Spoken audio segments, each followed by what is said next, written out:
முதல்வர் போட்ட அந்த பதிவை எடுத்து உத்தரப்பிரதேசத்துல பீகார்ல இருக்கவங்க அவங்க போடுறாங்க. அவங்க போட்டா அதுக்கு கீழே அந்த ஊர் சங்கி இருப்பாங்கல்ல, என்ன நடந்தாலும் சொரணை இல்லாம பார்லிமெண்ட் எம்பி எண்ணிக்கை குறைஞ்சிரும் அப்படின்னா எப்படி குறையும் தான் கேக்குறாங்க. அமித்ஷா தான் சொல்லிட்டாரு, அவரே சொல்லிட்டாரு அப்படின்னா நீங்க எல்லாம் அப்படியே உண்மைக்கே பிறந்து வளர்ந்தவங்களா? கோபம் வரும். கோபம் வரும்போது அவங்கள பார்த்து கேட்போம், டேய் என்ன நடக்குதுன்னு தெரியுதா?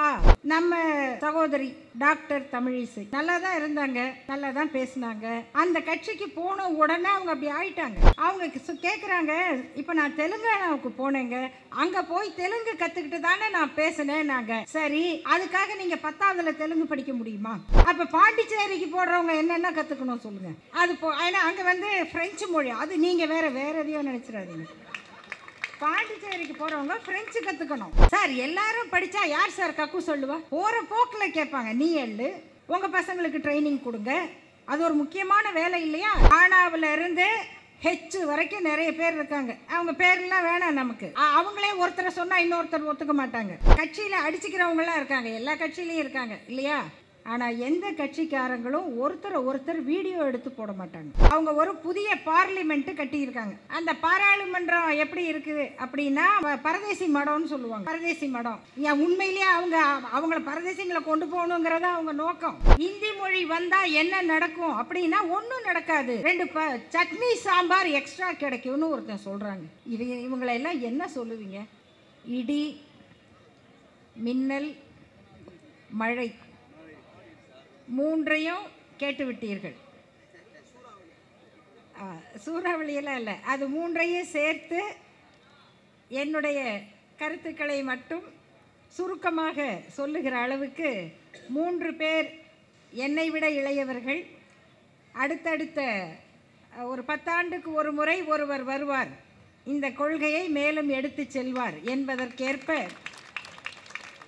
மிக அருமையாக இங்கு உரையாற்றிய நம்முடைய அருமை தோழர்கள் முனைவர் மஞ்சுளா, இந்திரகுமார் தேரடி, தோழர் மதிமாறன் அவர்களுடைய உரைகளை இந்த மேடையில் ஏற்பாடு செய்து இந்த நிகழ்வுக்கு தலைமை தாங்கி நடத்தி கொண்டிருக்கக்கூடிய இந்த வட்டக்கழகத்தினுடைய செயலாளர் அருமை சகோதரர் கமல் அவர்களே, இந்த கூட்டம் மட்டுமல்லாமல் இப்படி ஏராளமான கூட்டங்களை ஆண்டுதோறும் நடத்தி விழா நாயகர்கள் என்று விழாவில் சிலரை கொண்டாடுவோம், விழா நடத்துவதில் நாயகராக தன்னை நிலைநிறுத்தி கொண்டிருக்கிற தமிழ்நாட்டினுடைய அறநிலையத்துறையின் அமைச்சர் ஆற்றல் மிக்க சகோதரர் சேகர்பாபு அவர்களே, இந்த நிகழ்வுக்கு முன்னிலை வகிக்கின்ற அன்புக்குரிய சட்டமன்ற உறுப்பினர் அவர்களே, மற்றும் மேடையிலே இருக்கக்கூடிய திராவிட முன்னேற்றக் கழகத்தின் பொறுப்பாளர்களே, வருகை தந்திருக்கின்ற திராவிடர் கழக தோழர்களே, அன்புக்குரிய சகோதரிகளே, நண்பர்களே, அனைவருக்கும் என் அன்பான வணக்கம். அவர்கள் 3 பேரும் பேசிய பிறகு அதையே நான் வழிமொழிகிறேன் என்று சொல்லி நிறைவு செய்வது சிறப்பாக இருக்கும். இருந்தாலும் சிறப்புரை என்று இறுதி பேச்சாளராக நான் பேச வேண்டியிருப்பதால் ஒரு சில கருத்துக்களை மட்டும் மகிழ்ச்சியோடு உங்களுடன் பகிர்ந்து கொள்ளுகிறேன். இங்கே நிறைய கருத்து அப்படியே அள்ளி அள்ளி அள்ளி கொட்டுனாங்க. எப்படி இந்தி வந்தால் தமிழ் அழிஞ்சிரும் அப்படின்னு சொல்கிறதுக்கு எத்தனை எடுத்துக்காட்டு. ஆனால் இந்த இந்தி படிங்கன்னு சொல்கிறவங்களுக்கு, மும்மொழி படிங்கன்னு சொல்கிறவங்களுக்கு கொஞ்சமாவது எதையாவது அறிவோடு எடுத்துக்காட்ட முடியுதா அப்படின்னு பாருங்கள். ஒருத்தர் சொல்கிறாங்க, பானிபூரிக்காரர்கிட்ட போய் 2 பிளேட்டு கொடு, நீ 1 பிளேட்டுக்கு காசை கொடுத்தா அவர் 1 பிளேட் தான்மா கொடுப்பாரு, 2 பிளேட் பானிபூரி கொடு அப்படின்னு கேட்குறதுக்கு ஒருத்தர் 1ஆவதுலேருந்து 12ஆவது வரைக்கும் ஸ்கூலில் ஹிந்தி படிக்கணுமா? அதில் 40 மார்க் வாங்கினா தான் பானிபூரி வாங்க முடியுமா? எவ்வளவு பெரிய அறிவாளிகள் இந்தியாவை ஆளுகிறார்கள், அவங்க கட்சியில் இப்படி இருக்கிறார்கள். அப்படி இந்தி வந்தால் தமிழ் வந்து என்ன ஆகும்? நம்ம தொலைக்காட்சி சீரியல்களை பற்றி தோழர் மதிமாறன் அவர்கள் சொன்னார். இங்கே வந்திருக்கக்கூடிய சகோதரிகளை அவங்களுக்கு இருக்கிற பிரச்சனை, வேலை, இதெல்லாம் விட்டுட்டு வந்திருக்காங்க அப்படின்னு சொல்லும் பொழுது அவங்க சீரியலையும் பார்க்காம வந்திருக்காங்க அப்படின்னு சொன்னார். ஆனால் எனக்கு தெரிஞ்சு நான் பார்த்துக்கிட்டு இருக்கிற அளவில் இங்கே வந்திருக்கக்கூடிய சகோதரிகள் சீரியலும் பார்க்கலாமா இருக்கும், ஆனால் சீரியலுக்காக சமூகத்தை புறக்கணித்து விட்டு, கடமையை புறக்கணித்து விட்டு அதிலேயே உட்கார்ந்து மூழ்கி கிடக்கிறவர்களாக இருப்பதில்லை. ஏன்னா ஒவ்வொரு கூட்டத்துக்கும் அவங்கள பார்க்குறேன். அதாவது இவ்வளோ பெரிய கூட்டத்தை கூட்டுறது பெருசு இல்லைங்க, கூடுகிற கூட்டம் பேச்சை கேட்கணும். ஒவ்வொரு கூட்டத்திலையும் அவர்கள் வருகிறார்கள், இந்த உரைகளை கேட்கிறார்கள். இங்கே கூட்டத்திற்கு முன்னால் இருக்கிற தோழர்கள், அருகில் இருக்கிற தோழர்கள், பின்னால் நிற்பவர்கள் அவ்வளவு பேரும் அந்த கூட்டத்தினுடைய கருத்துக்களை விடாமல் கேட்டுக்கொண்டிருக்கிறார்கள். இது பெரிய சாதனை. சும்மா கூப்பிட்டாங்க, உட்கார சொன்னாங்க, 9 மணிக்கு வீட்டுக்கு போயிடலாம் அப்படின்னு இல்லை. இந்த இடத்துல கருத்தை கேட்பதற்காக வருகிறார்கள். அந்த சீரியலில் இனிமேல் ஹிந்தி சீரியல் தான் போடுவாங்க அப்படின்னு சொன்னார். இந்த தமிழ் வந்தால் ஹிந்தி வந்தால் தமிழ் என்ன ஆகும் அப்படின்னு நமக்கு ஏற்கனவே சில உதாரணம் இருக்குது. உங்களுக்கெல்லாம் ஞாபகம் இருக்கும்னு நினைக்கிறேன். ஜுனூன்னு ஒரு சீரியல் வந்துச்சு கொஞ்சம் ஆண்டுக்கு முன்னால். ஹிந்தி சீரியலை தமிழில் டப்பிங் பண்ணி போட்டாங்க. அந்த சீரியலில் தமிழே எப்படி இருக்கும்னா, அயனாவரம் தம்பி குடு டிக்கெட் 2 அப்படின்னு கண்டக்டர்கிட்ட கேட்பாங்க. அவர் என்ன கண்டக்டர் அயனாவரம் தம்பியா? இல்லை, தம்பி அயனாவரத்துக்கு 2 டிக்கெட் கொடு. இதை ஜூனூன் தமிழ்னே பேர். குழந்தைங்கெல்லாம் அந்த மாதிரியே பேச ஆரம்பித்தாங்க. அப்போது வீட்டில் இருக்க பெற்றோருக்கு பெரிய கவலையாச்சு. ஐயோ, நம்ம பிள்ளைங்க நல்ல தமிழே மறந்துருமா அப்படின்னு. அப்படி தான் பல மொழிகள் இந்தியாவில் அழிஞ்சே போச்சு, காணாமல் போச்சு. இதில் என்ன முக்கியம்னு சொன்னால், அந்த மொழியை இழந்தவர்களுக்கெல்லாம் அது புரியல. வருத்தமாக இருக்கும். ஒரு தாய்மொழியில் பேசுகிறது எவ்வளவு சிறப்புன்னா, கிட்டத்தட்ட 2001 அந்த காலகட்டத்தில் கனடா நாட்டில், நமக்கு தெரிஞ்ச அதெல்லாம் பெரிய நாடு, நம்ம பிள்ளைங்க அமெரிக்காவில் இருக்காங்க, கனடாவில் இருக்காங்க, நம்ம பெருமைப்படுறோமே. அந்த கனடா நாட்டில் ஒரு பெரிய பல்கலைக்கழகம், அந்த பல்கலைக்கழகத்தில் ஒரு மாணவர் பட்டம் வாங்குறாரு. நம்ம பரிசெல்லாம் கொடுத்து அவரை பேச வைக்கிறாங்க. பட்டம் வாங்கும்போது அவர் பேசுகிறாரு.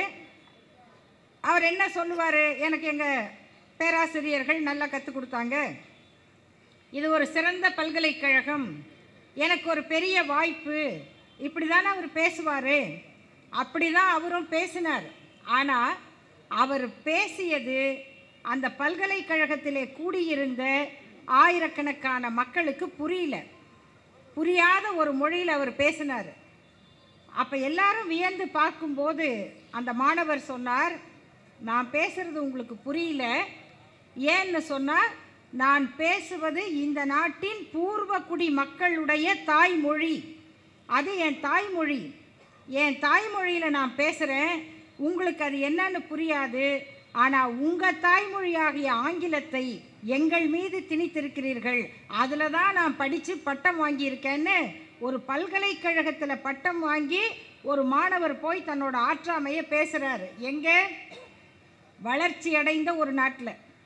இந்தியாவில் அந்த அளவுக்கு வசதி வாய்ப்பு கூட கிடையாது. இதில் ஹிந்தி படிக்க ஆரம்பித்து ஹிந்தி கற்றுக்கிறோங்கிற பேரில் தாய்மொழியை மறந்த மக்கள் இன்னைக்கு அவங்களுக்கு ஒரு உயிர் கிடைச்சிருக்கு. அவங்க புத்துயிர் பெறுகிறார்கள். எதை வச்சு? தமிழ்நாட்டினுடைய முதல்வர் பேசினார், ஹிந்தி வந்தால் என்ன நடக்கும்னா, இத்தனை மொழி, அவந்தி மொழி, போஜ்பூரி இதெல்லாம் அழிஞ்சு போயிருச்சு அப்படின்னு போட்ட உடனே முதல்வர் போட்ட அந்த பதிவை எடுத்து உத்தரப்பிரதேசத்தில், பீகாரில் இருக்கவங்க அவங்க போடுறாங்க. அவங்க போட்டால் அதுக்கு கீழே அந்த ஊர் சங்கி இருப்பாங்கல்ல, என்ன நடந்தாலும் சொரணை இல்லாமல், அப்பா இடம் போகுதுன்னா உங்கள் ஊர் இடம் போகுது, உங்கள் ஊர் எம்பி சீட்டு குறையுது, உனக்கு புரியுதா சொல்லுவோம்ல. சில பேர் இருக்கிறதெல்லாம் வீட்டில் விற்றுக்கிட்டே இருப்பாங்க, ஏமாந்துக்கிட்டே இருப்பாங்க. பெரியவங்களுக்கு வந்து கோபம் வரும். கோபம் வரும்போது அவங்கள பார்த்து கேட்போம், டேய் என்ன நடக்குதுன்னு தெரியுதா, புரிஞ்சுதான் பேசுறியா, இதெல்லாம் கேட்போம்ல. அப்படி கேட்க வேண்டிய நிலைமையில் தமிழ்நாட்டோட தொகுதி குறைய போகுது, எம்பி எண்ணிக்கை குறைய போகுது, இது தெரியுதான்னா அதெல்லாம் இல்லை. இந்தி மொழி வந்தால் என்ன நடக்கும் அப்படின்னா ஒன்றும் நடக்காது. 2 சட்னி சாம்பார் எக்ஸ்ட்ரா கிடைக்கும்னு ஒருத்தன் சொல்கிறாங்க. இவங்களெல்லாம் என்ன சொல்லுவீங்க? சரிப்பா, நீ சட்னி சாம்பார் அவன் எக்ஸ்ட்ரா கொடுப்பான். ஹோட்டல் நடத்துகிறவன் யார்? யாரோ ஒருத்தன் காசு போட்டு ஹோட்டல் நடத்துவாராம். அதில் இவன் ஹிந்தியில் பேசினா சட்னி சாம்பார் எக்ஸ்ட்ரா கொடுப்பாராம். இந்த ஒரு கரண்டி சட்னி சாம்பாரை வாங்கிறதுக்கு 1ஆவதுலேருந்து 10ஆவது வரைக்கும் ஒரு குழந்தை ஹிந்தியில் 40 மார்க் வாங்கணும். 2வது காரணமா? காரணம் 2 பிளேட் பானிபூரி. 2வது காரணம் ஒரு கரண்டி எக்ஸ்ட்ரா சட்னி சாம்பார். இதை வாங்கிறதுக்கு இந்த நாட்டு குழந்தைகள் ஹிந்தி படிக்கணும்னு சொன்னால் நம்ம சங்கிகள் எப்படி இங்கே அதுக்கு முட்டுக்கட்டி பேசுகிறாங்களோ அப்படி உத்தரப்பிரதேசத்தில் பீகாரில் இருக்கவங்களும் பேசுகிறாங்க. எங்கள் மொழியெல்லாம் அழிஞ்சு போகலையே அப்படின்னு எழுதுகிறாங்க. அதுக்கு கீழே வந்து அந்த தாய்மொழிக்காரங்க, எப்பா அநியாயம் பண்ணாதீங்கப்பா, இன்னைக்கு எங்கப்பா இருக்குது நம்ம மொழி, நம்ம மொழியில் இலக்கியம் இருக்காப்பா, நம்ம மொழி யாராவது பேசுகிறாங்களா, ஸ்கூலில் நம்ம மொழி பாடமாக இருக்கா, மனசாட்சி இல்லாமல் பேசாதன்னு இன்றைக்கு தமிழ்நாட்டின் முதல்வர் எழுப்பிய அந்த குரல் வடநாட்டு இந்தி வெறியர்களுக்கு அந்தந்த ஊர் மக்களால் இன்னைக்கு திருப்பி சொல்லப்படுது. அந்த அளவுக்கு இன்னைக்கு தமிழ்நாட்டினுடைய விடியலாக மட்டுமல்லாமல் இந்தியாவில் இருக்கிற அனைத்து மக்களுக்குமான விடியலின் குரலை எழுப்புகிறவர் நம்முடைய முதல்வர் அவர்கள். அவருக்கு பிறந்த நாள் வாழ்த்து சொல்கிறதுக்கு தான் இங்கே வந்திருக்கோம். நம்ம இங்கே எல்லாரும் எடுத்து சொன்னாங்க, பார்லிமெண்ட் எம்பி எண்ணிக்கை குறைஞ்சிரும் அப்படின்னா எப்படி குறையும் தான் கேட்குறாங்க. எப்படி குறையும்? அமித்ஷா தான் சொல்லிட்டாரு, அவரே சொல்லிட்டாரு அப்படின்னா நீங்கள்லாம் அப்படியே உண்மைக்கே பிறந்து வளர்ந்தவங்களா? அவங்க உங்கள் வாக்குறுதிக்கெல்லாம் என்ன யோக்கியதை இருக்குன்னு சுப்ரீம் கோர்ட்டுக்கு தெரியும், அலகாபாத் உயர்நீதிமன்றத்துக்கு தெரியும். கோர்ட்டில் வந்து நாங்கள்லாம் பாபர் மசூதி கிட்ட போகிறோன்னு சொன்னாங்க. எதுக்கு போகிறீங்க? கரசேவை செய்ய போகிறோம். நாங்கள் கரசேவைன்னா என்ன? கையால் சேவை. கையால் என்ன சேவை செய்யலாம்? சோறு போடலாம், இந்த கோயில்களில் அன்னதானம் பண்ணுறாங்களா அதை பண்ணலாம், தெருவை கூட்டலாம், குப்பை அள்ளலாம், வந்தவங்களுக்கு உடம்பு சரியில்லைன்னா தூக்கிட்டு போகலாம், செத்து போன அநாத பிணத்தை எடுத்து புதைக்கலாம். இதெல்லாம் கரத்தலால் செய்கிற சேவை. ஆனால் கடப்பாறை எடுத்து ஒரு கட்டடத்தை இடிக்கிறத கரசேவைன்னு இவன் சொல்லுவாங்கன்னு அன்னைக்கு கோர்ட்டும் நினச்சிருக்காது. என்ன செய்ய போகிறீங்க? கரசேவை தான் செய்ய போகிறோம், வேற ஒன்றும் நடக்காதுல்ல. நடக்காது அப்படின்னு கோர்ட்டில் அஃபிடவிட் போட்டு உறுதிமொழி கொடுத்துட்டு போய் அவர்களால் இடிக்கப்பட்டது தான் பாபர் மசூதி. அதனால் நீங்கள் சொல்கிற வாக்குறுதிக்கு என்ன மரியாதை அப்படிங்கிறது அவங்களுக்கே தெரியும். அதுவும் அல்லாமல் நண்பர்களே, நீங்கள் நல்லா தெரிஞ்சுக்க வேண்டிய ஒரு செய்தி என்னன்னா, ஏன் சொல்கிறோம் பாராளுமன்ற எண்ணிக்கை நமக்கு குறைய போகுது அப்படின்னா, இந்தியா விடுதலை பெற்று எவ்வளவு பேருக்கு எவ்வளவு எம்பின்னு கணக்கு போட்டாங்க. அப்படி போட்டு தானே வரணும், இல்லைன்னா எப்படி ஒரு தொகுதி வரும்? இது என்ன தொகுதி? சென்னையில் இது வட சென்னையா, தென் சென்னையா, மத்திய சென்னையா, இல்லை இன்னொன்று பிரிய போகுதா? எப்படி வரும்? இந்திய அரசியல் சட்டம் வந்த உடனே 5.5 லட்சம் பேர் மக்கள் தொகை இருந்தால் அவங்களுக்கு ஒரு எம்பி. அப்புறம் அது 10 லட்சம் ஆச்சு. மக்கள் தொகை கூட கூட 10 லட்சம், 10லேருந்து 10.5 லட்சம் பேருக்கு ஒரு எம்பி. அப்படி தான் நம்ம எல்லாரும் நம்ம எம்பிக்களுக்கு ஓட்டு போடுறோம். ஆனால் இப்படியே இருக்க முடியுமா அப்படின்னு இந்திய அரசியல் சட்டம் அதனுடைய பிரிவு 80, 81, 82 இது மூணும் பாராளுமன்ற உறுப்பினர்களை பற்றியது. அந்த சட்டப்பிரிவு என்ன சொல்லுதுன்னா, 25 ஆண்டுக்கு ஒரு முறை மக்கள் தொகை அடிப்படையில் நீங்கள் இந்த தொகுதியை மறுசீரமைப்பு பண்ணணும். 25 ஆண்டு எப்போ வருது? 75 வருது. 1950 அரசியல் சட்டம் வந்தது. 1975 அப்போ தான் இந்திரா காந்தி அம்மையார் வராங்க, அவங்க எமர்ஜென்சி கொண்டு வராங்க. 76 இப்போ மக்கள் தொகை கணக்குப்படி எம்பியை மாற்றணுமா, குறைக்கணுமா, கூட்டணுமா அப்படிங்கிற கேள்வி வரும்போது இது வீணாக பிரச்சனையாகும். அதனால் ஒரு 25 ஆண்டுக்கு இதை அப்படியே தள்ளி போடுவோன்ட்டாங்க.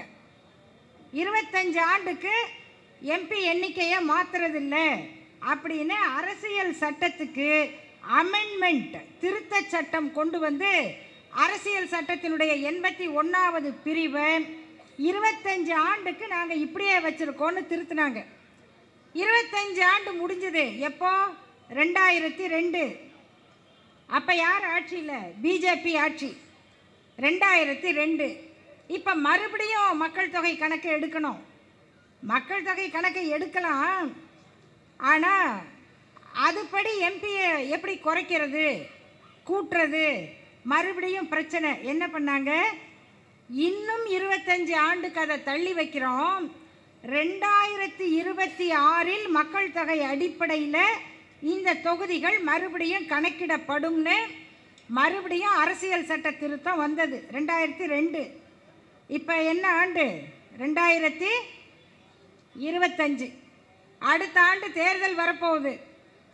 அரசியல் சட்டத்தில் இருக்குது, மக்கள் தொகை கணக்குப்படி தான் எம்பிக்கள் எண்ணிக்கை வரும். எங்கே இருக்குன்னு கேட்குறவனுக்கும் தெரியும் இது. ஆனால் நமக்கு தெரியும்னா உங்களுக்கு தெரியாது. அப்போ தேர்தல் வரப்போகுதே, இல்லை நாங்கள் அப்படி செய்ய போகிறோம்னு சொல்லலையே. நீங்கள் என்னைக்கு சொன்னதை செஞ்சீங்க, அல்லது நீங்கள் என்னைக்கு மக்களுக்கு வேண்டியதை செஞ்சீங்க? ஆனால் இதை செய்வோமா இல்லையா? செய்வீங்கிறதுக்கு என்ன பிஜேபிக்கு இன்னொரு உதாரணம்னா, பெண்களுக்கு 33 விழுக்காடு இடஒதுக்கீடு கொடுத்து ஒரு சட்டம் நிறைவேற்றினாங்க. ஆனால் அந்த சட்டம் எப்போ நடைமுறைக்கு வரும்? 2026 நடைமுறைக்கு வரும் அப்படின்னு எப்போ சொன்னாங்க? 2023 செப்டம்பர் மாதம் சொன்னாங்க. நாங்கள் இப்போ சட்டத்தை நிறைவேற்றிட்டோம், ஆனால் மக்கள் தொகை கணக்கெடுப்பு எடுத்து 2026 இந்த தொகுதியெல்லாம் மறு கணக்கீடு செய்யும்போது பெண்களுக்கு இடஒதுக்கீடு கொடுப்போம் சொன்னாங்களா? 2வது. 3வது, அவங்க ஒரு புதிய பார்லிமெண்ட்டு கட்டியிருக்காங்க, பாராளுமன்றம். அந்த பாராளுமன்றம் எப்படி இருக்குது அப்படின்னா, முதல்ல இருந்த பாராளுமன்றம் அது பிரிட்டிஷ் கட்டடம், ரொம்ப அழகாக இருக்கும். இவங்க ஒரு சத்திரம் மாதிரி ஒரு மடத்தை கட்டி வச்சுருக்காங்க. அதை பார்த்தீங்கன்னாலே இந்த ஊர்லெல்லாம் தர்ம சத்திரம் போடுற மாதிரி பெருசாக ஏதோ இருக்குது. அந்த ஊர் அதுக்கு பரதேசி மடம்னு சொல்லுவாங்க. பரதேசி மடம். ஏன் உண்மையிலேயே அவங்கள பரதேசிங்களை கொண்டு போகணுங்கிறத அவங்க நோக்கம். அவங்களுக்கு மக்களால் ஓட்டு போட்டு படித்தவங்களாம் எம்பியாக வரக்கூடாது. இந்த கும்பமேளா சாமியார், அப்புறம் இன்னும் என்னென்னமோ நடக்கும்ல, அந்த சாமியாருங்க இருக்காங்க, அவங்கெல்லாம் பார்லிமெண்ட் எம்பி ஆக்கணுங்கிறது தான் பிஜேபியோட நோக்கம். அதுக்கேற்ற மாதிரி கட்டி வச்சுருக்காங்க. அந்த பாராளுமன்றத்தினுடைய உறுப்பினர் எண்ணிக்கை, சீட்டு ஒதுக்குறாங்கல்ல. இப்போ தமிழ்நாடு சட்டசபைக்கு ஒரு கட்டடம் கட்டினா எத்தனை எம்எல்ஏவுக்கு சீட்டு வைக்கணும்? அப்படி பார்லிமெண்ட்டுக்கு கட்டினா எவ்வளோ எம்பி இருக்காங்களோ அந்த அளவுக்கு மக்களவைக்கு வைக்கணும். மக்களவைக்கு 534 ஒரு கணக்கு, 550 இதான் இன்னைக்கு இருக்கிறது, 550. ஆனால் அவங்க கட்டி வச்சிருக்கிற மக்களவை சீட்டு எத்தனைன்னா 888. எப்படி கட்டினீங்க? 550 பேர் என்ன சேட்டு கடையில் இருந்தால் வராங்க? 880 பேர் உட்கார்ற இடத்துக்கு திண்டு போட்டு உட்கார்றதுக்கு. அப்போ மீண்டும் எண்ணிக்கை கூட போகுது. 254 பேர் இருக்க வேண்டிய இடத்துக்கு 380 சீட்டு போட்டிருக்காங்க மாநிலங்களவைக்கு. இது எல்லாம் செஞ்சு வச்சுட்டீங்க, இன்னும் அதை அறிவிக்கலை. அறிவிக்கிறதுக்கு முன்னால் முதல் தாக்குதலை எடுத்து விட்டார் தமிழ்நாட்டின் முதல்வர். இதை எப்போ இவங்க அறிவிப்பாங்க தெரியுங்களா? தேர்தல் மே மாதம் வருதுன்னா ஜனவரி மாதம் கணக்கெடுப்பாங்க. அவசரமாக நம்ம எதையும் செக் பண்ண கூட முடியாது, அவசரமாக கணக்கெடுப்பாங்க. கணக்கெடுத்துட்டு மார்ச் மாதம் வெளியிடுவாங்க. வெளியிடும்போது என்ன நடக்குதோ இல்லையோ ஒரு கணக்கெடுப்பு சொல்லுவாங்க பாருங்க, சார் முஸ்லீம்கள் எண்ணிக்கை 130 விழுக்காடு அதிகமாயிடுச்சு சார். இவனுங்க கணக்கெடுப்போட நோக்கமே, ஏன்னா உள்ள என்ன இருக்குன்னு நமக்கு தெரியாது. 2 மாசத்துல எப்படிப்பா இந்தியா பூரா கணக்கெடுத்தீங்க அப்படின்னா, முஸ்லீம்கள் பெருகி விட்டார்கள். உத்தரப்பிரதேசத்தில் அத்தனை மடங்கு பெருகி இருக்காங்க. அவ்வளவு பேர் இஸ்லாமியர்களா? எதுக்காக நம்ம பயப்படுறோம்? அவங்க 80 பேர் 98 எம்பி ஆக போகிறாங்க. அந்த கணக்குப்படி நம்ம 39 31 ஆகும் அப்படிங்கிறதா இருக்கிற ஆபத்து. சரி, ஏன் அப்போ குறையுது அது கேட்கணும்ல. அவங்களுக்கு கூடுனா எங்க ஒரு கரண்டி அங்கே போட்டால் ஒரு கரண்டி இங்கேயும் தானே போடணும். அப்போ ஏன் நமக்கு குறையுதுன்னா, நம்ம இந்திய அரசினுடைய மக்கள் தொகை கட்டுப்பாட்டு திட்டத்தை ஒழுங்காக பின்பற்றி நாம் இருவர் நமக்கிருவர், நாம் இருவர் நமக்கு ஒருவர். இப்போ இளைஞர்கள்லாம் நாமே இருவர் நமக்கு எதுக்கு ஒருவர், சிம்பிளாக நம்ம பாட்டுக்கு இருப்போம், கவலை வேண்டாம் அப்படின்ற அளவுக்கு குடும்ப கட்டுப்பாடு திட்டம் செயல்படுத்தப்பட்டுருச்சு. அப்போ நம்ம மக்கள் தொகை குறைஞ்சிருக்கு. உத்தரப்பிரதேசம் அப்படி இல்லை, அவங்க அப்படி வளர்ந்துருக்காங்க.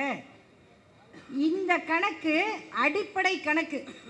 இதை போட்டு நீங்கள் சொல்கிறதுக்கு முன்னால் முதல்வர் அறிவித்து இதை இந்த ஆபத்தை சொல்கிறார். அப்போ அமித்ஷா என்ன சொல்கிறாருன்னா, நாங்கள் சொல்லலை. அப்போ ஒன்று செய்யுங்க, பிஜேபி என்ன செய்யணும், தமிழ்நாட்டினுடைய பிஜேபி தலைவர்கள் ஆனாவிலிருந்து ஹெச் வரைக்கும் நிறைய பேர் இருக்காங்க. அவங்க பேர்லாம் வேணாம் நமக்கு. அவங்களே ஒருத்தரை சொன்னால் இன்னொருத்தர் ஒத்துக்க மாட்டாங்க. ஏன்னா நம்ம கட்சியில் அடிச்சுக்கிறவங்களாம் இருக்காங்க, எல்லா கட்சியிலையும் இருக்காங்க இல்லையா?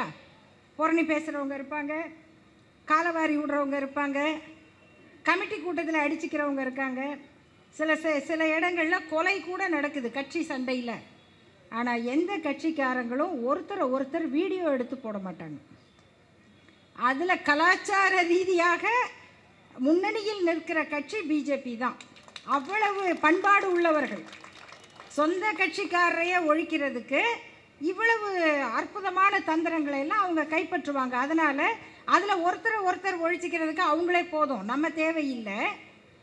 ஆனால் இவ்வளவு பேர் இருக்காங்கல்ல, அவங்க செய்ய வேண்டிய வேலை, இந்த தமிழ்நாட்டு மக்களுக்கு நீங்கள் ஏதாவது நன்மை செய்வீங்கன்னா என்ன கேட்கணும், உங்களுடைய மத்திய பிஜேபி ஆட்சியை பற்றி என்ன கேட்கணும்னா, 76 அமெண்ட்மெண்ட் வந்ததில்லை, 2002 சட்ட திருத்தம் வந்ததில்லை, இப்போ நீங்களும் ஒரு சட்ட திருத்தத்தை கொண்டு வந்து இப்போ இருக்கிற தொகுதி மாறாது அப்படின்னு பார்லிமெண்ட்டில் கொண்டு வாங்க.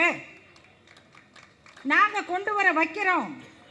நம்ம தமிழ்நாட்டின் பிஜேபி தலைவர்கள்லாம் சொல்லுவாங்க, கொண்டு வர வைப்பாங்கன்னு சொல்ல முடியுமா? அவங்க ஒரு எதிர் வேலையை செய்யறதுக்கு முன்னால் இவங்க அதுக்கு பழைய காலத்தில் சில இந்தி பாதுகாவலர்கள் இருந்தாங்க. திராவிட முன்னேற்ற கழக தோழர்கள் போய் ஹிந்தியை தார் போட்டு அழிச்சிட்டு வந்தால் இவங்க பின்னாடியே மண்ணெண்ணெய் கெரசின் எடுத்துக்கிட்டு போய் அதை ஹிந்திய மேலே பூசின தாரை அழிச்சிட்டு வருவாங்க. அவ்வளோ பெரிய தேச பக்தர்கள். அந்த வேலையை தான் இன்றைக்கும் பிஜேபி பார்த்துக்கிட்டு இருக்கு. இப்படிப்பட்ட சூழ்நிலையில் தமிழ்நாட்டின் முதல்வர் எடுத்த 2 முக்கியமான அறிவிப்பு, ஒன்று தாய்மொழி, அடுத்து ஆங்கிலம். இது 2 தான் எங்கள் கொள்கை. மும்மொழிக்கு இடம் இல்லை.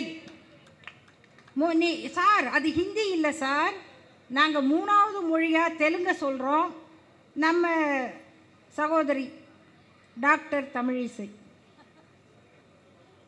நல்லா தான் இருந்தாங்க, நல்லா தான் பேசினாங்க. அந்த கட்சிக்கு போன உடனே அவங்க அப்படி ஆயிட்டாங்க. அவங்க கேட்குறாங்க, இப்போ நான் தெலுங்கானாவுக்கு போனேங்க, அங்கே போய் தெலுங்கு கற்றுக்கிட்டு தானே நான் பேசினேன். நாங்கள் சரி, அதுக்காக நீங்கள் 10ஆவதுல தெலுங்கு படிக்க முடியுமா? யோசிச்சு பாருங்களேன், நாளைக்கு நம்மளை கவர்னராக தெலுங்கானாவுக்கு போடுவாங்க. அப்போ பாண்டிச்சேரிக்கு போடுறவங்க என்னென்ன கற்றுக்கணும் சொல்லுங்கள்?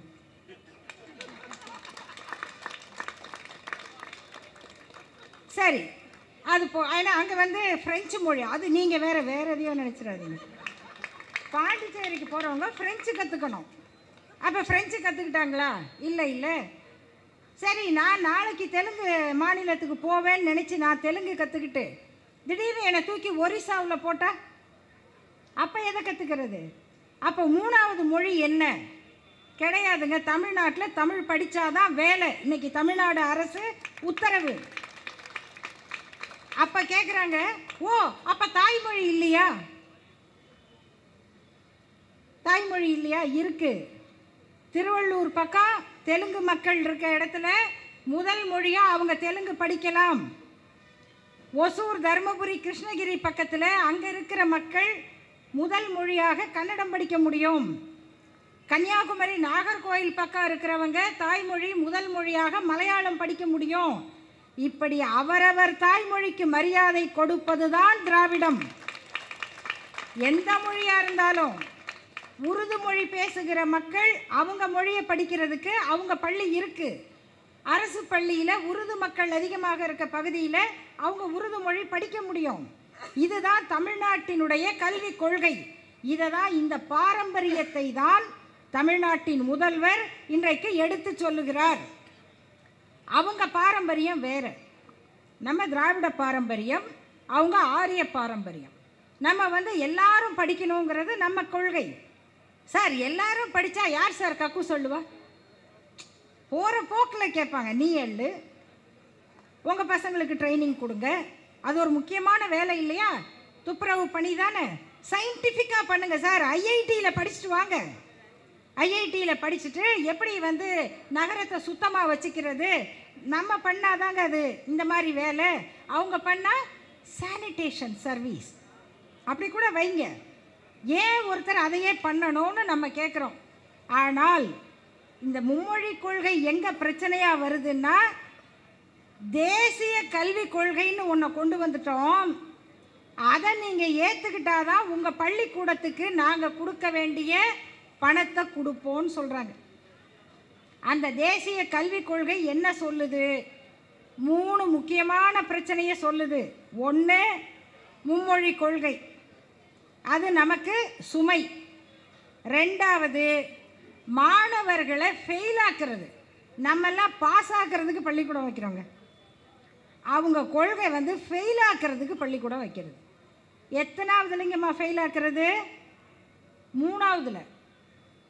மூணாவதுல என்ன தேர்வு தெரியுங்களா? பப்ளிக் எக்ஸாமினேஷன், பொது தேர்வு. 10வது படிக்கிற பொண்ணோ பையனோ வீட்டில் இருக்கவங்களுக்கு தெரியும் பப்ளிக் எக்ஸாம்னா என்ன. 12வது படிக்கிற பிள்ளைங்களோட அப்பா அம்மாவுக்கு தினம் ஹார்ட் அட்டாக்கு. ஐயோ எந்திரிக்க மாட்டேங்கிறானே, படிக்க மாட்டேங்கிறாளே, தூங்க மாட்டேங்கிறா, இதுதான் நடக்குது. 3வது படிக்கிற குழந்தைக்கு பப்ளிக் எக்ஸாம். உலகத்தில் இப்படி கொடூரமானவங்களை பார்த்துருக்கீங்களா? குழந்தை பிறக்கிறதே விளையாடணும், சந்தோஷமாக மகிழ்ச்சியாக இருக்கணும், அதுக்கு தானேங்க குழந்தை பிறந்து வளருது. பரீட்சை எழுதுறதுக்கேவா ஒரு குழந்தை பிறந்து வளருது? எப்போ பார்த்தாலும் எப்பேற்பட்ட கொடூரமான மனநோயாளிகள் இவங்க. 3வது படிக்கிற குழந்தைக்கு பப்ளிக் எக்ஸாம் வச்சு, சரி அந்த குழந்தை ஃபெயில் ஆகிடுச்சு, அடுத்தது என்ன? 4வது படிக்குமா இல்லையா? 4வது படிக்கலாமா? நம்ம படிக்கணும்னு சொல்லுவோம். அவங்க தேசிய கல்விக் கொள்கை வந்து 3வதுல ஃபெயிலான குழந்தைக்கு தொழிற்கல்வி கற்றுக் கொடுக்கப்படும். என்ன வேலை? 3வது படித்து ஃபெயிலான குழந்தை என்ன வேலைங்க செய்யும்? கொஞ்சமாவது இந்த தமிழ்நாட்டில் இருக்கிற பிஜேபியை நம்புகிற, அல்லது நான் இவங்க என்னமோ மாற்று அரசியலை செய்ய போகிறாங்க என்று நம்புகிற நல்லவர்களை நான் கேட்குறேன். அந்த கட்சிக்காக உருண்டு புரண்டு சாதிக்க நினைக்கிறவங்களை கேட்கல. இந்த கட்சி என்னமோ செய்யும் என்று நினைக்கிற நல்லவர்களை பார்த்து நான் கேட்குறேன். 3வது பரீட்சையில் ஃபெயிலான குழந்தைக்கு தொழிற்கல்வி சொல்லி கொடுத்தா அது குழந்தை தொழிலாளர் வேலையா இல்லையா? அந்த குழந்தை படிக்க வேண்டாமா? அடுத்தது அஞ்சாவது.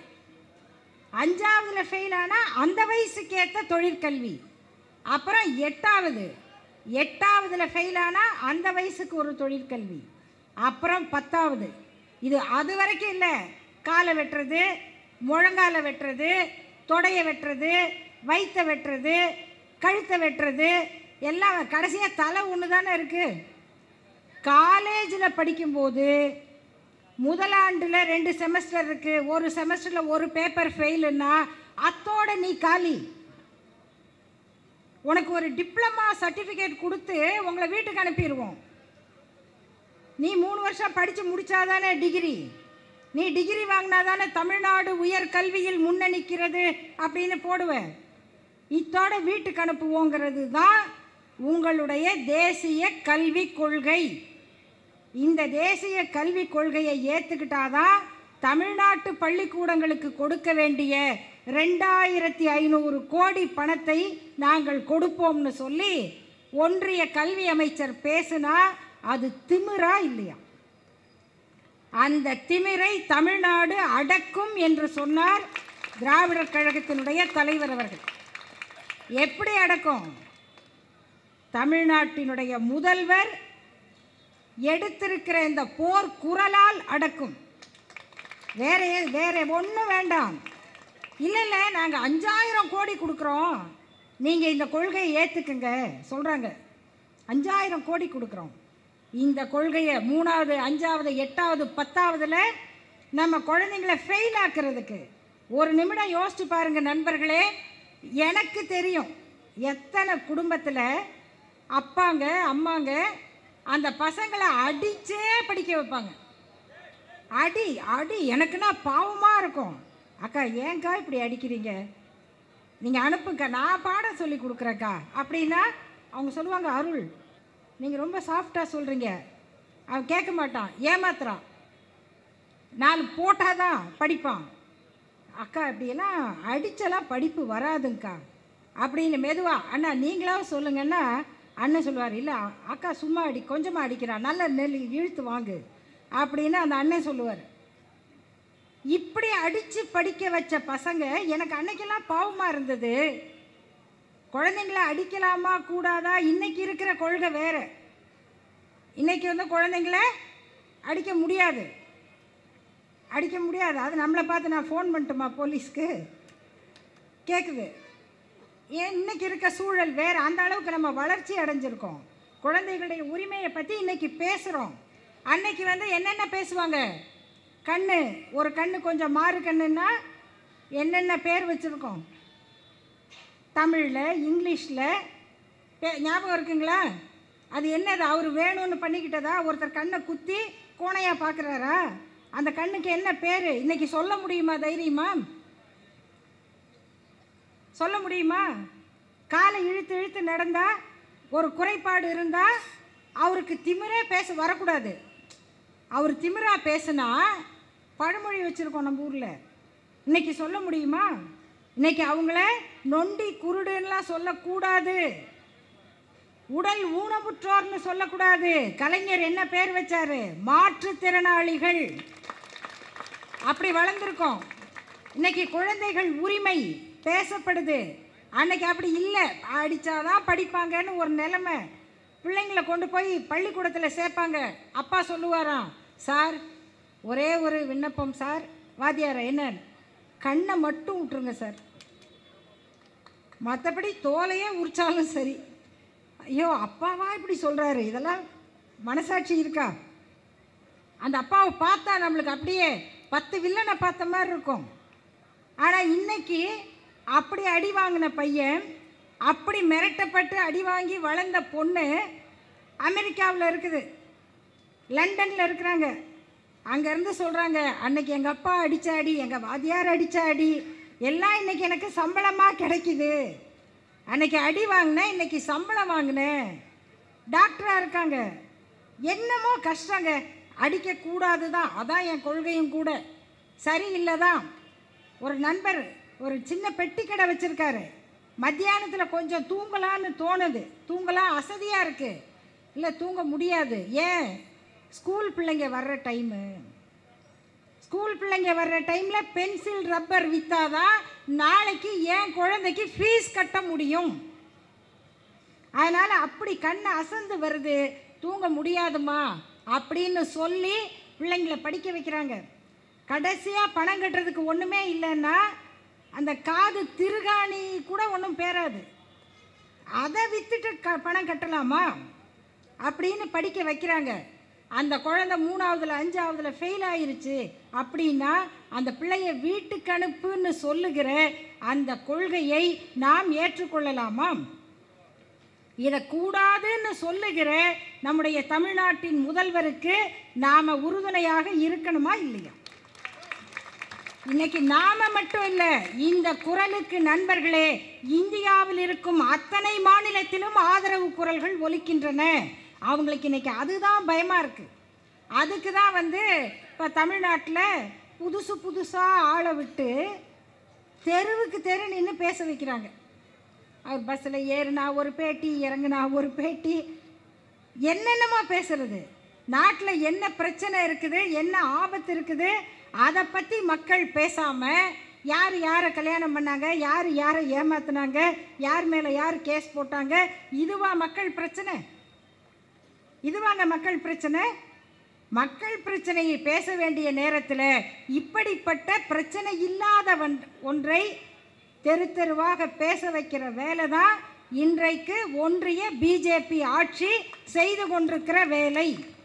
அதனால் இந்த தெரு பேச்சு, சந்து பேச்செல்லாம் தூக்கி தூரமாக போட்டுட்டு அதை பார்க்குறதுல உங்கள் நேரத்தை வீணாக்காமல் தமிழ்நாட்டின் முதல்வர் என்ன சொல்லுகிறார், என்ன போராட்டம் நடத்துகிறார், அதுக்கு நாம் எப்படி ஆதரவாக இருக்கணும், அதை பற்றி பேசுங்க.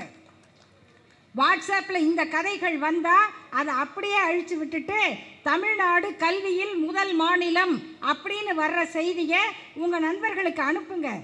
ஆரோக்கியமாக இருக்கணும், நல்ல விஷயங்களை சிந்திக்கணும், மக்களை பற்றி பேசணும், அதை பற்றிய செய்திகளை சொல்லி கொடுங்க. ஏன்னா நாம் இன்றைக்கு எடுத்துக்கொண்டிருக்கிற பொறுப்பு என்பது இன்றைய தலைமுறை பற்றியது அல்ல நண்பர்களே, அடுத்த தலைமுறையின் வாழ்க்கை பற்றியது. அடுத்த தலைமுறையினுடைய வாழ்வு உரிமை, அதை பாதுகாக்க வேண்டிய இடத்தில் நாம் இருக்கிறோம். இதுதான் நாம் வந்த வழி, இதுதான் நம்ம பாரம்பரியம்.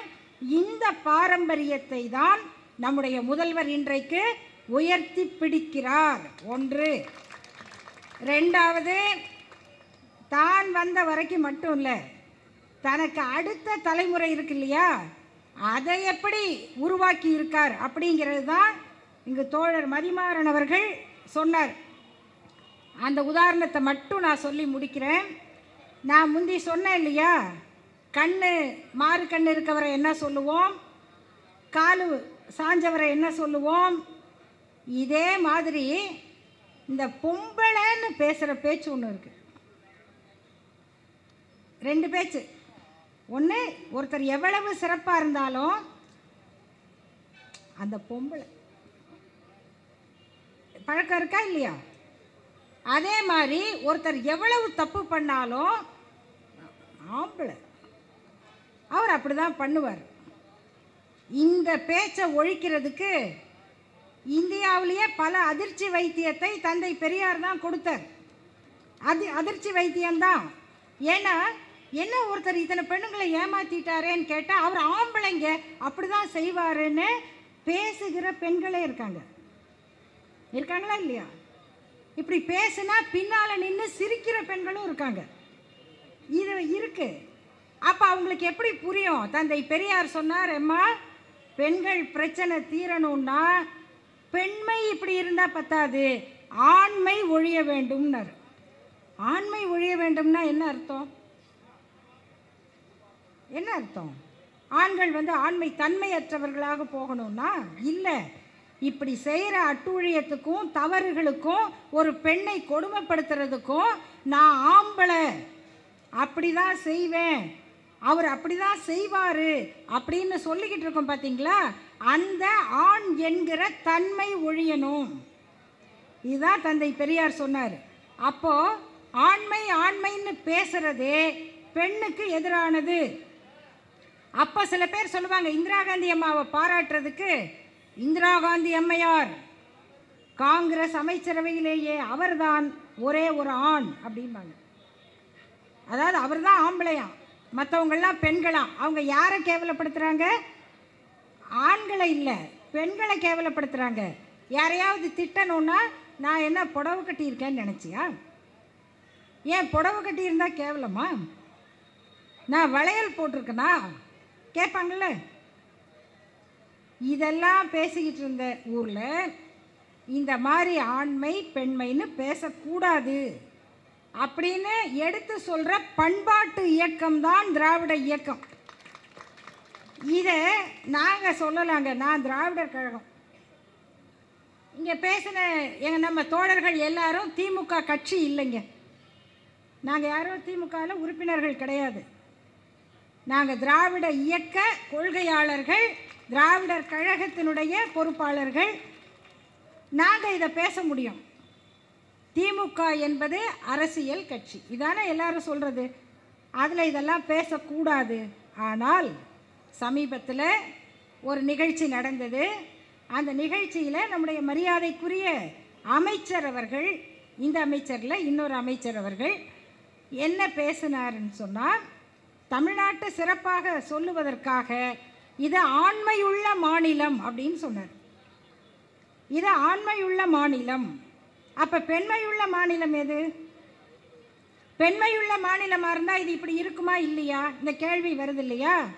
முதல் முறையாக நண்பர்களே, ஒரு அரசியல் கட்சி மேடையில் தன்னுடைய இயக்கத்தின் அமைச்சர் இப்படி சொல்லும் பொழுது, தமிழ்நாட்டினுடைய துணை முதல்வர் உதயநிதி அவர்கள் குறுக்கிட்டு அவர் பேசும் பொழுது இப்படி அமைச்சர் அவர்கள் சொன்னார்கள்.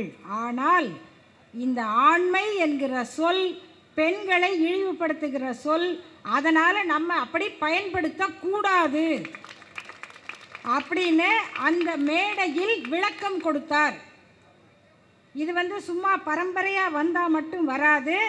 இந்த பாரம்பரியத்தினுடைய கொள்கை பண்பாடு என்னங்கிறது புரிஞ்சாதான் சொல்ல முடியும். அந்த அடிப்படையில் தமிழ்நாட்டினுடைய முதல்வர் அவர்கள் இந்த திராவிட இயக்கத்தின் வரலாற்றை செயல்படுத்துகிறார். இந்தியாவுக்கான விடியலை இன்றைக்கு முன்னெடுத்திருக்கிறார். வரலாற்றை காப்பதைப் போல வரும் தலைமுறையை வழிநடத்துவதற்கு ஒரு உரிய தலைவரை துணை முதல்வராக உருவாக்கி கொடுத்திருக்கிறார். அந்த அடிப்படையில் தமிழ்நாட்டின் விடியலுக்கு காரணமான நம்முடைய முதல்வர் அவர்களுக்கு மீண்டும் மீண்டும் நம்முடைய பிறந்த நாள் வாழ்த்துக்களை சொல்லி வாழ்த்துவோம். நன்றி, வணக்கம்.